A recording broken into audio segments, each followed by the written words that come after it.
માંગરોળ તાલુકાના ડુંગરી ગામ નજીકથી દારૂ ભરેલી કાર સાથે પોલીસે 3 ઇસમોને ઝડપી પાડી કુલ ₹4.69 લાખનો મુદ્દામાલ કબજે કર્યો હતો। માંગરોળ તાલુકાના ડુંગરી ગામ નજીકથી દારૂ ભરેલી કાર સાથે પોલીસે 3 ઇસમોને ઝડપી પાડી દારૂ સહિત ₹4,69,900નો મુદ્દામાલ કબજે લીધો હતો।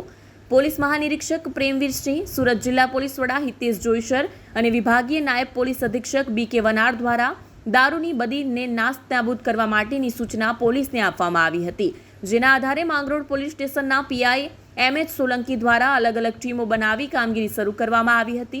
આ દરમિયાન પેટ્રોલિંગમાં નીકળેલી પોલીસ ટીમના પોલીસ કોન્સ્ટેબલ સુહાગભાઈ શ્રીપતભાઈ અને બાતમી મળી હતી કે માંગરોળ તાલુકાના ખરેડા રતોલા ગામ થઈ ડુંગરી ગામ નજીકથી એક સફેદ કલરની દારૂ ભરેલી I-20 હુન્ડાઈ કારમાં દારૂ ભરીને કેટલાક ઇસમો તડકેશ્વર તરફ જનાર છે, જેના આધારે ઉપરોક્ત સ્થળો પર પોલીસે વોચ ગોઠવી હતી। આ દરમિયાન GJ 05RA 2272 નંબરવાળી કાર આવતા પોલીસે તેને અટકાવી તપાસ કરતા કારમાંથી ₹54,400નો દારૂ મળી આવ્યો હતો, તેમજ વાહન સહિત અન્ય મુદ્દામાલ મળી ₹4,69,900 પોલીસે કબજે લીધો હતો।